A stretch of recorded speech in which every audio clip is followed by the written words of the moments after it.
Olá pessoal, tudo bom? Estamos aqui com mais um vídeo para o nosso canal Se Liga Concurseiro, um canal voltado para você que está se preparando para concursos públicos e também na busca da aprovação no Enem. Curta, compartilhe, mas não esqueça de se inscrever nesse canal, beleza? Muito bem, olha só gente, o tema do vídeo de hoje vem ser exatamente um conhecimento produzido pelo geógrafo Aziz Nassir Absaber. Nós vamos estar falando aqui dos domínios morfoclimáticos brasileiros, um assunto bastante lembrado, pessoal. Eu costumo dizer que é um conteúdo 5 em 1. Sabe por quê?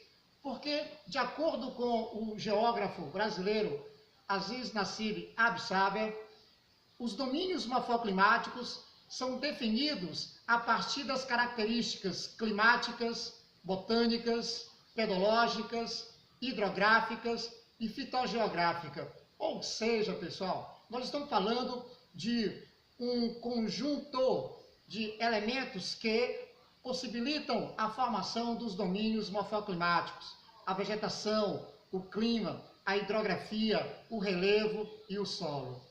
De acordo com o geógrafo Aziz Nassir Absaber, nós vamos encontrar 6 domínios morfoclimáticos: o domínio amazônico, o domínio do Cerrado, o domínio da Caatinga, o domínio das pradarias, o domínio dos mares de morros, e, é lógico, encontramos também as chamadas faixas de transição.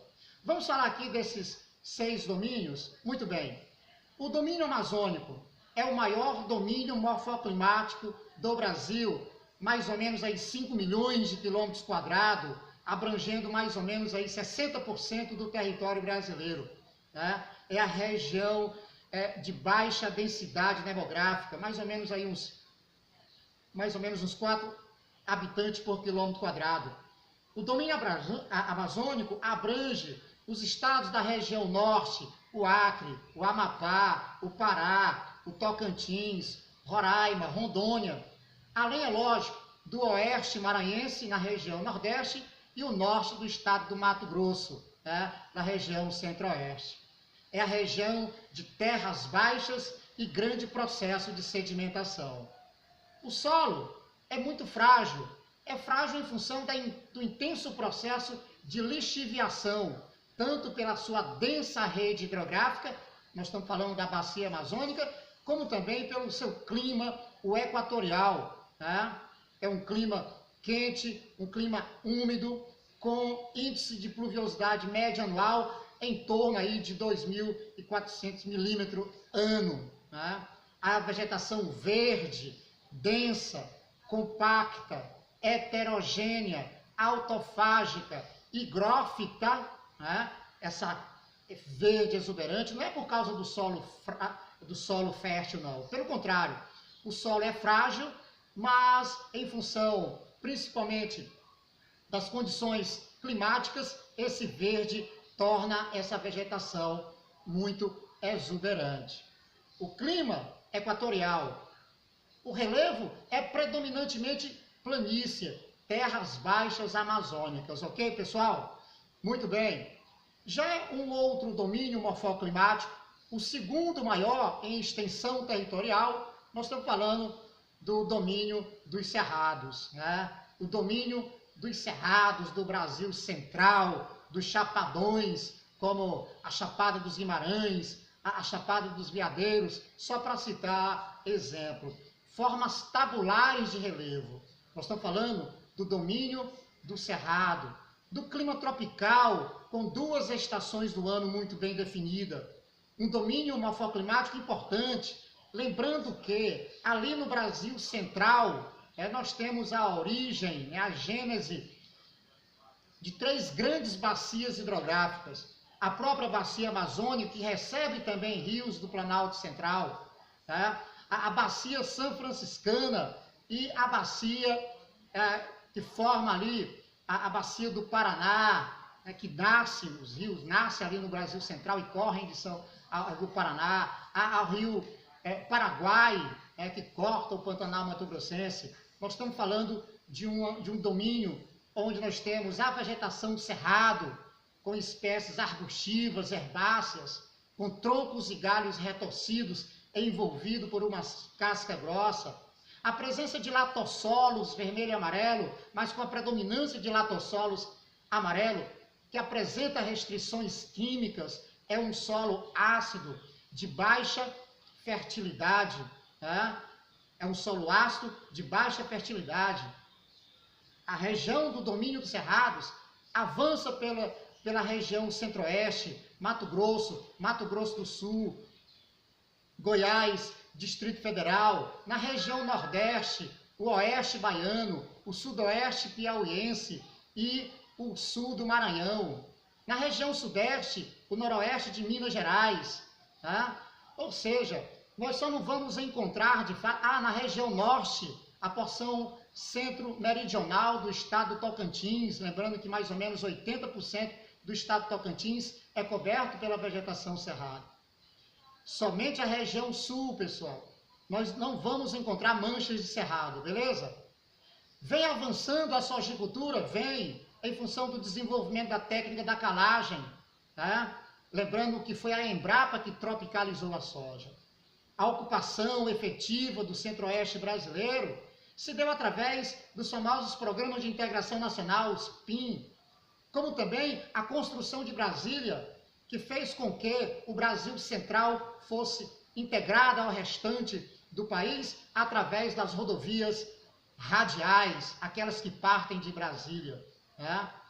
O avanço da sojicultura fez surgir aí na confluência, né, do domínio morfoclimático amazônico com o cerrado, fez surgir a famosa região da Mapitoba, Matopiba, Obamapito, né? Essas regiões formadas pelo Piauí, Maranhão, Tocantins, da região norte e a Bahia, né? São grandes estados produtores de soja, beleza? Muito bem. Um outro domínio morfoclimático, né? É o domínio da Caatinga, né? Um domínio que, vamos ver, está localizado nessa faixa interplanáutica entre o Planalto da Borborema e o Planalto Meio Norte, né? Abrangendo aí toda uma área, quase toda a área do Polígono das Secas. Você tem aí o domínio da Caatinga, um domínio onde nós temos solos rasos e pedregosos sendo solos predominantes, né? Nós temos um relevo formado a partir de estrutura cristalina. Nós temos as formações de inselbergs, que são relevos residuais, resultante de um intenso intemperismo físico, dilatação e contração da rocha. Né? Por isso os solos são rasos e pedregosos. Né? Solo raso de mais ou menos 0,50 centímetros, mais ou menos aí meio metro, é o que predomina nesse domínio morfoclimático. Nós temos solos mais férteis nas áreas onde nós temos um maior índice de umidade, né, os famosos brejos no domínio da Caatinga. Uma vegetação da Caatinga arbustiva, xerófita, adaptada a pouca umidade. O clima é o tropical semiárido, o famoso BSH, de acordo com a classificação de Köppen. Né? É um domínio onde a hidrografia ela é predominantemente formada por rios intermitentes, excetuando, é lógico, um importante rio que corta o sertão do Nordeste brasileiro, que é o Rio São Francisco, que nasce lá em Minas Gerais, na Serra da Canastra, e deságua no Atlântico, fazendo a divisa entre o estado de Alagoas e Sergipe. O Rio São Francisco é um rio perene. É o famoso Rio Nilo brasileiro, pois atravessa todo o sertão do Nordeste e nunca secou. Esse é o domínio da Caatinga. Relevo, depressão interplanáutica, a depressão sertaneja, com os chamados relevos residuais, os famosos inselbergs. Muito bem. Um outro domínio interessante é o domínio dos mares de morros, que vai desde o litoral do Nordeste, ali do Rio Grande do Norte, até o litoral norte, mais ou menos do Rio Grande do Sul. Toda essa área era coberta de Mata Atlântica. Hoje, resta entre 5% e 8% de vegetação nativa ainda preservada. O clima oscila de acordo com a altitude e a latitude. Lembrando que nós temos o domínio dos mares de morros, desde a região nordeste até o norte, mais ou menos, da região sul do Brasil. Então, essas diferenças latitudinais e as diferenças de altitude faz com que tenhamos nesse domínio, desde o clima tropical de altitude até o clima subtropical. A vegetação é o que resta da Mata Atlântica, grande parte ainda preservada em função das unidades de conservação e, é lógico, das áreas de grandes altitudes, como a Serra do Mar e a Serra da Mantiqueira. A variedade de tipo de solo também está relacionada à questão da sua grande extensão, desde o Nordeste avançando em direção ao Sul.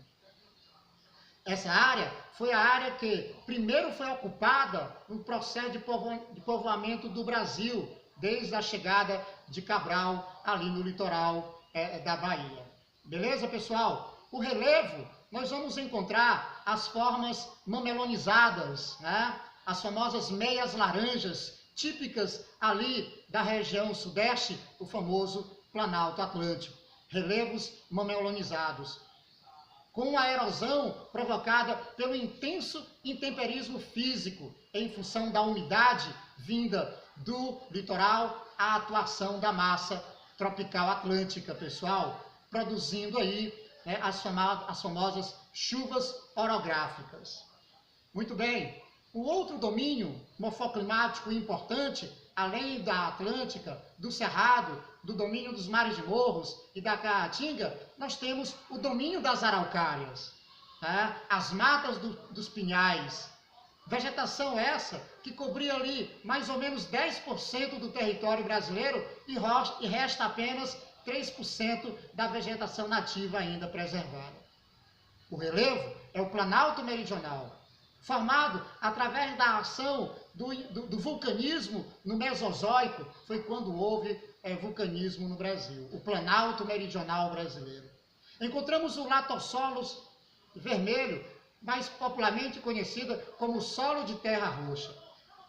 A vegetação das matas de araucárias é uma vegetação arbórea, homogênea, aberta e de fácil ocupação. A atividade madeireira avançou nessa região.